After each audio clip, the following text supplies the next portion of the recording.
In 2024, in the town of Bingley, there was a unique little boy named Kevin Haddock who loved everything related to history.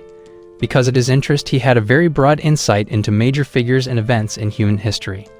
One day, Kevin experienced an incident beyond reason where he was able to return to ancient times by going into the closet in his room. He was forced to bring a warrior from that era into his room to save themselves from attacks by enemies.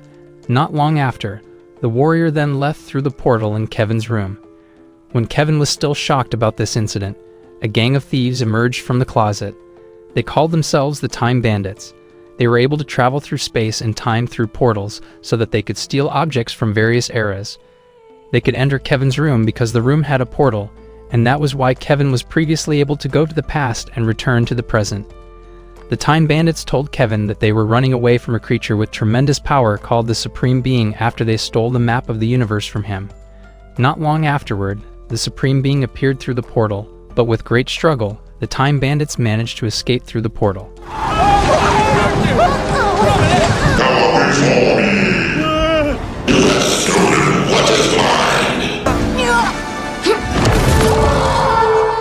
After entering the portal, Kevin and the Time Bandits found themselves on a Chinese pirate ship.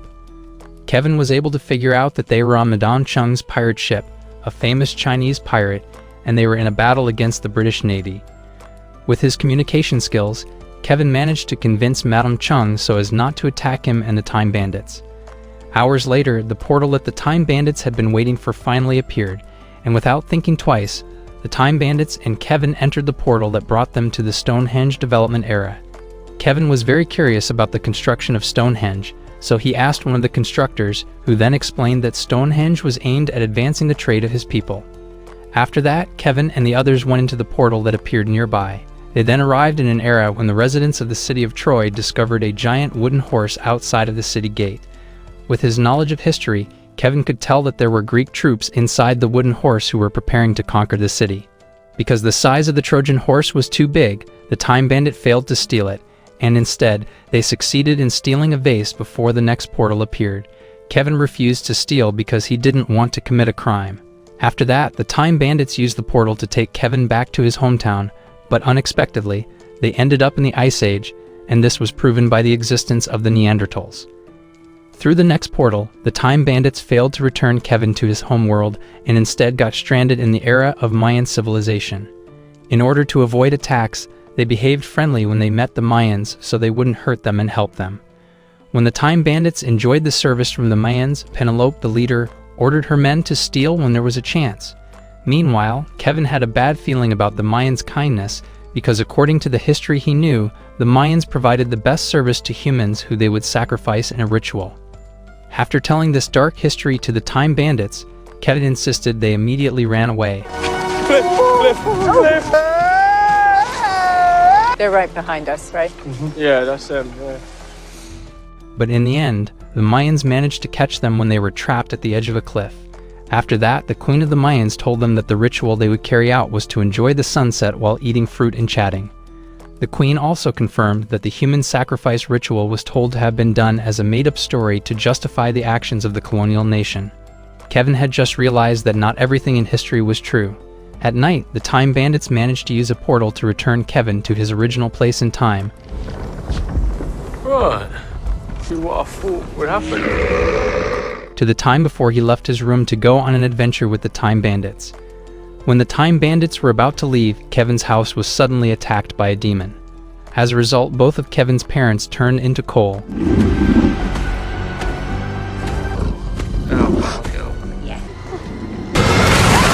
Kevin, don't look! After securing the coals, Kevin and the Time Bandit decided to escape through the portal.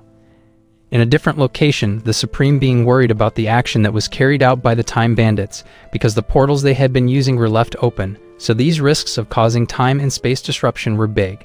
Sometime later, Kevin and the Time Bandits managed to find a hiding place. Amid the break, the Time Bandits found out that the mastermind behind the attack on Kevin's house was the pure evil, who had the ambition to seize the map of the universe from them. The demon who turned Kevin's parents into coals was called Fianna. Penelope felt that they could still turn things around and save Kevin's parents because they still held the map of the universe which had been their way for finding portals. After the discussion, Kevin and the Time Bandits realized that they were in the age of the dinosaurs. When moving towards the next portal, they were attacked by pterosaur after Bitleg. One of the time bandits took its eggs. Oh dear.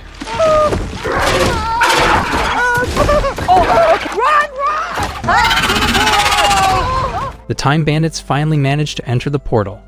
Meanwhile, Kevin managed to carry a fossil of a dinosaur skull.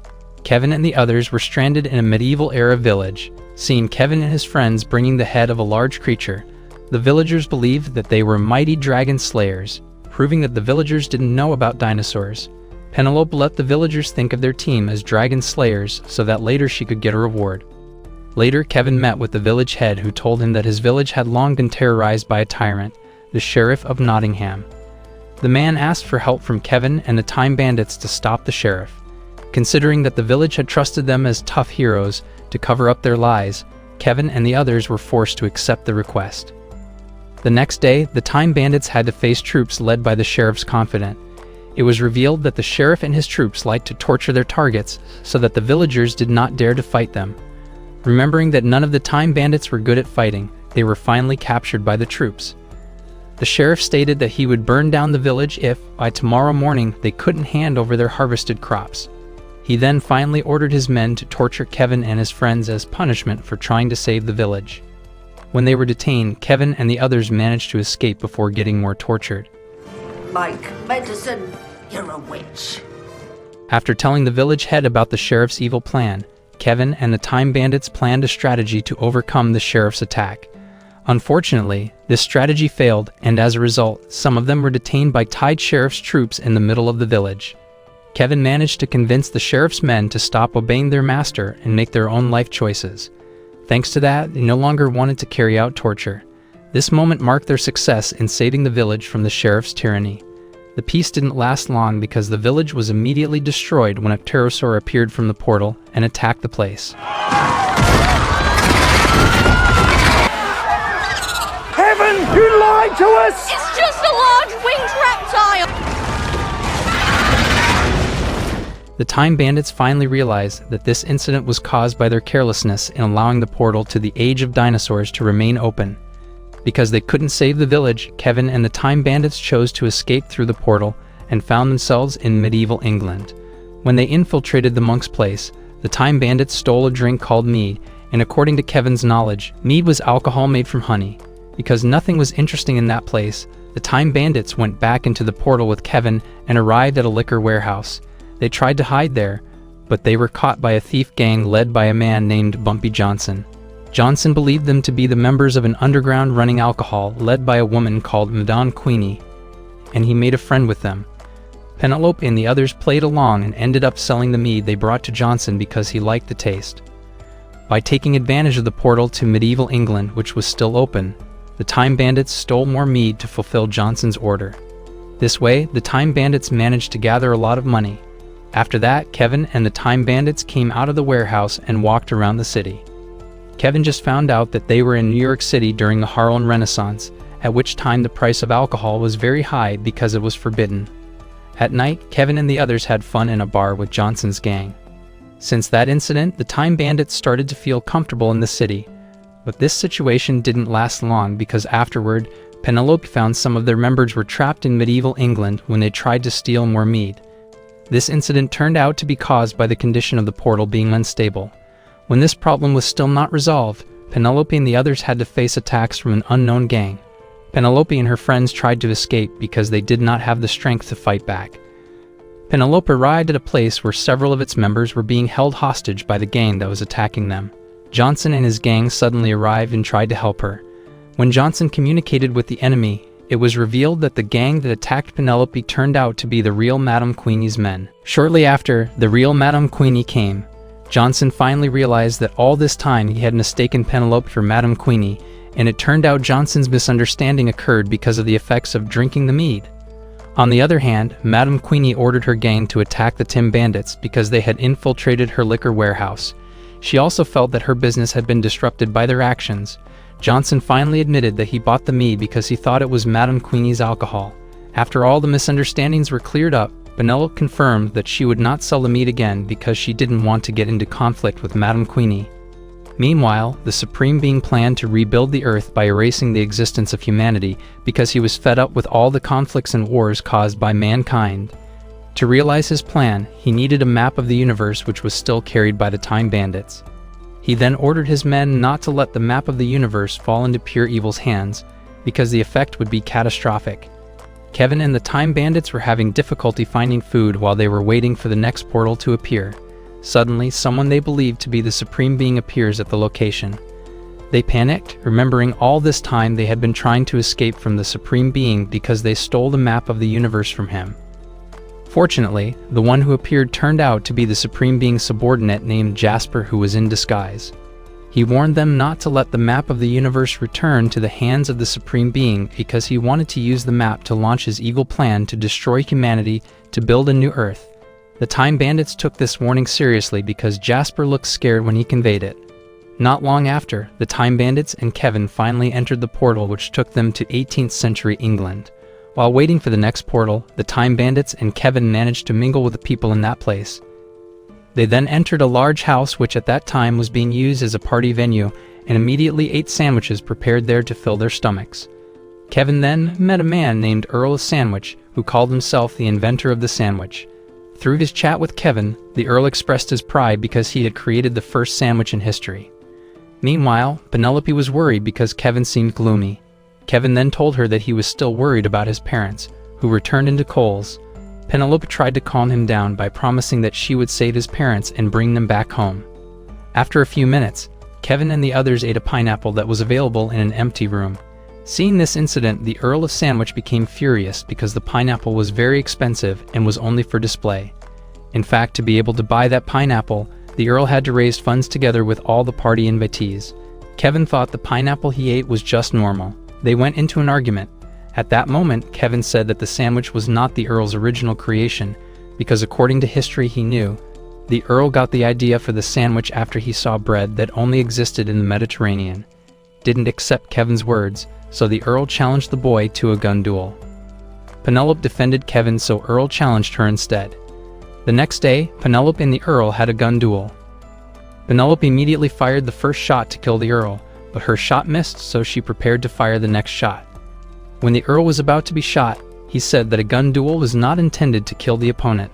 Suddenly, Fianna, the demon under pure evil, appeared at the location to hunt down the Time Bandits. When Fianna attacked the Earl, they used the chance to escape through the portal when Fianna was a distance away. Unfortunately, this portal took Kevin and the others to a dark world that endangered their lives. After they managed to get out of the dark world safely, Kevin and the Time Bandits were stranded in a desert in North Africa in 1324 CE. The Time Bandits had just realized that their member named Judy had disappeared, and they believed that Judy was sucked up by clouds in the dark world. While thinking of a way to save Judy, Kevin and the Time Bandits ventured through the desert until they finally found a settlement. It turned out that the settlement was led by a medieval Mala king named Mansa Musa. Knowing that in history, Mansa Musa had so much gold, Penelope immediately designed a strategy so that they could steal his gold. Amid the action, Penelope and the others were captured by Mansa Musa's soldiers. However, unexpectedly, Mansa Musa thought that they were a traveler in distress. As a form of help, Mansa Musa finally gave some gold to Penelope. He was interested in Kevin until finally, they became good friends. He was even more impressed by Kevin because Kevin was good at telling interesting historical stories. As a sign of their friendship, Mansa Musa invited Kevin to go meet the Sultan of Cairo. After the meeting between Mansa Musa and the Sultan ended, Penelope invited Kevin to continue their journey. Remembering the mission to save his parents, Kevin finally left with a heavy heart because he had to leave Mansa Musa, who had become his friend. Kevin and the Time Bandits moved to the location of the next portal. They were then stranded in the Ice Age they had previously visited. Not long afterward, a saber-tooth appeared and was about to attack a rhino. To protect the rhino, the Time Bandits tried to divert the saber-tooth's attention. Hey! Away! Power of acting! Away! Unfortunately, this made the saber-tooth prey on them instead. They managed to scare the saber-tooth by shouting together at him. However, this caused an avalanche they couldn't avoid. After the avalanche, Kevin and the Time Bandits were helped by a group of ancient humans. It turned out that the primitive humans befriended Saffron, who was Kevin's sister. On their way to the settlement, Saffron admitted that she was trapped in the Ice Age because previously she entered a portal in Kevin's room. They arrived at a Neanderthal encampment. They were surprised to find out that all the ancient humans were able to communicate in English. Saffron told them that she had been there for almost 3 years. While living there, she taught all her skills to the ancient humans, and conversely, ancient humans taught her various skills so that she could adapt. After that, Saffron introduced Kevin and the Time Bandits to the tribal leader. The leader stated that Saffron was a member of his tribe. He respected her for the various skills she taught them. Sometime later, Kevin chatted with Saffron. Kevin told her about their parents who had been turned into coal by a demon called Fianna. Saffron then planned to leave the group so that she could help Kevin save their parents. After that, Penelope accepted a challenge so that Saffron was allowed to leave the group. According to the rules of the challenge, Penelope had to walk to a stone on the hill. Feeling afraid because the group believed that there were predatory animals near the stone, Penelope suddenly saw an animal hiding in the dark which she suspected was a saber-tooth. Because she had fulfilled the requirements of the challenge, she immediately ran away back to the settlement. Without everyone's knowledge, it turned out that the animal hiding was not a lion, but an animal resembling a mouse. The next day, the tribal leader allowed Saffron to go with Kevin because Penelope succeeded in passing the challenge. That night, Kevin and his friends managed to find the portal they were looking for, but before they entered, there was an argument between Kevin and the Time Bandits. The Time Bandits forbade Kevin and Saffron to enter the portal because they couldn't necessarily prevent what happened to their parents, but Kevin and Saffron were still determined to enter the portal with a mission to save their parents before being attacked by Fianna. Not long after, the Time Bandits were suddenly able to communicate with themselves from the future. The Time Bandits from the future warned them that Kevin and Saffron's lives were in danger, so they must immediately go to save them. Meanwhile, Kevin and Saffron managed to return to their house after entering the portal, but strangely, the house was being used as a location for a Halloween party.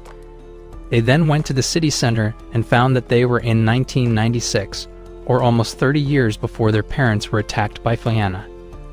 At that time, they were not born yet and their parents were still teenagers.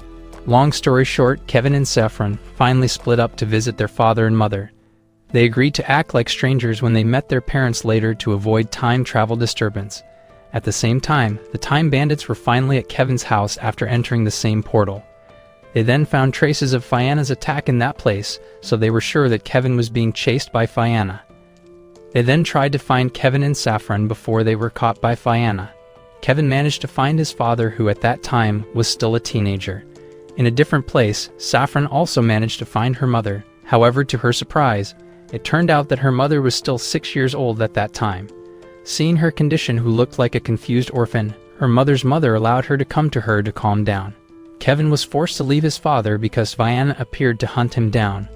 When he was trying to escape from Fianna, he managed to find Saffron, who was trying to take their mother away. Kevin forbade her actions because if their mother's life deviated from her destiny, then neither of them would be born. Realizing this, Saffron finally let their mother go. After that, Kevin and Saffron ran away from Fianna. At the same time, the Time Bandits were facing an attack from another version of Fianna. It turned out that this other version of Fianna came from a different time after entering the portal. Kevin and Saffron managed to find the Time Bandits. Thanks to Bitleg, they were able to escape from the two Fiannas. When they were hiding at Kevin's house, Bitleg finally came to catch up. He managed to escape by taking advantage of the moment when the two Fiannas fought each other. They then returned to the Ice Age through the portal. Kevin found that the coals that were the form of his parents had disappeared. He concluded that this coal disappeared because he succeeded in changing his parents' past. Not long after, Pure Evil communicated with them through a saber-tooth. The Pure Evil told them that Kevin's parents were still alive in their human forms. It turned out that Kevin's parents changed due to Saffron's actions in the past. Pure Evil then threatened to kill Kevin's parents if the Time Bandits didn't hand over the map of the universe to him. Kevin and his friends agreed to go to Pure Evil's Fortress of Darkness to save his parents, but before doing that, they needed to find the missing part of the universe map because this part of the map showed the location that led to the Fortress of Darkness. Kevin and the Time Bandits entered a portal that unexpectedly took them back to the city of Troy. But it was different from previously, because this time, the city was being attacked by the Greek troops, so Kevin and the others had to be careful so that they didn't become targets. To look for clues about the location of the missing part of the map, Kevin and the others tried to meet a woman named Cassandra, who was currently being detained by the Greeks. Then, together with many other Troy residents, Kevin and the Time Bandits deliberately got themselves captured and imprisoned by the Greeks to meet her. When interacting with Kevin, it was revealed that Cassandra was a soothsayer. Thanks to clues given by her, the Time Bandits remembered that they had seen the missing piece of the map at the location of Susan's death, who was a member of the Time Bandits. After successfully escaping from the prison, the Time Bandits and Kevin moved the location of the next portal to visit the location of Susan's death. Amid the journey, they had to face the Greek god of the sea, Poseidon, who with a threatening tone, demanded that they return the map of the universe to its original owner, namely the Supreme Being. This revealed that the Poseidon was the Supreme Being in disguise. After the Supreme Being brought Kevin to the world he created, he immediately offered a deal. If Kevin wanted to help him and succeeded in returning the map to him, he would grant whatever Kevin wished in return. So that Kevin would be more interested, he guaranteed that he could save Kevin's parents and change their nature so that they would like all the things that Kevin liked. After offering the deal, the Supreme Being returned Kevin to the Time Bandits in Saffron location. To prevent conflict, Kevin decided to keep the Supreme Being's agreement a secret, which he still had not agreed to. Kevin and the others managed to get to the location of Susan's death via a portal. Susan had fallen from a cliff and died due to being crushed by a large rock. Her death was proven by the presence of a shoe near the rock. While they were still observing the situation, the Time Bandits accidentally saw Susan's figure, so they finally realized that Susan was still alive. Susan tried to escape through the portal she found. Didn't want to lose Susan again, the Time Bandits tried to catch up to her and went through different eras. After going through a struggle full of twists and turns, they finally found Susan in a house on the coast. Susan lived with a man named Gavin, who turned out to be Penelope's fiancé who had been missing for a long time. All this time, Penelope had been trying to find him while going on an adventure with the Time Bandits. To answer all of Penelope's questions, Susan and Gavin confessed that they faked Susan's death because she wanted to leave the Time Bandits. She wanted to leave because the gang often failed to steal and was repeatedly almost killed. Furthermore, she deliberately stole a piece of the map so that the Time Bandits couldn't find the portal to reach that location. On the other hand, Gavin deliberately left Penelope's life because he was disappointed with Penelope's attitude, who rarely spent time with him when they were still together. Susan and Gavin said that they wanted to live together in peace, so they asked Penelope to leave immediately. Penelope was heartbroken after hearing all these confessions, but on the other hand, this bitter reality also made her and the Time Bandits even more motivated to save Kevin's parents because so far, they had never made a truly satisfying achievement. After that, Susan brought the good news that in fact, the Time Bandits were at the location of the Fortress of Darkness, so they didn't need to look for the missing piece of the map anymore. Shortly after, the island suddenly shook and lifted upwards. It turned out that the island was a hat belonging to a giant creature that had been hiding under the sea. After getting to know the giant creature, Kevin managed to convince him to take them to the Fortress of Darkness. When they were getting closer to the castle, the Time Bandits decided not to help because it was too dangerous. Kevin understood their decision, remembering that pure evil was known as the evilest creature in the universe. To make up for their decision, the Time Bandits gave Kevin a map of the universe so he could exchange the map with his parents. A few moments later, Kevin and Saffron managed to meet pure evil. The Time Bandit also came to the same location. It turned out that they were caught by Fianna after they changed their minds to help Kevin. Pure Evil tried to influence Kevin so that he would hand him over the map. Because Kevin refused, Pure Evil tortured the Time Bandits in Saffron so that Kevin would hand over the map. Amid the torture, the Supreme Being suddenly appeared while showing off his powers. He then admitted that he could have taken the map which was still held by Kevin. But he didn't want to do such a disgraceful act, so he asked Kevin to return the map instead. Pure Evil then fulfilled Kevin's request to return his parents to their original lives, and they didn't remember anything related to Pure Evil. When Kevin was influenced by Pure Evil, the Supreme Being reminded him again that he could grant any wish if Kevin wanted to hand over the map to him. Kevin was in a dilemma, whether he should hand over the map to the Supreme Being or Pure Evil. The Supreme Being would use the map to erase the existence of humanity, while Pure Evil would use the map to make human life miserable. Considering the Supreme Being's plan was more evil, Kevin decided to hand over the map to Pure Evil. Feeling that he had won, Pure Evil used its power to create fireworks as a celebration, while the Supreme Being, who felt defeated, vented his emotions by launching a lightning strike on Pure Evil. However, his attack ended in vain because Pure Evil had designed his fort so that it could neutralize the Supreme Being's power. Later, Kevin and his friends managed to leave the Fortress of Darkness. Kevin then said that the lunchbox he handed over to Pure Evil didn't contain a map but rather plain paper. They felt relieved because they managed to save humanity from the evil plans of Pure Evil and the Supreme Being. But unexpectedly, the map was no longer there. Kevin and his friends panicked and confused because with the loss of the map, they were trapped in that world.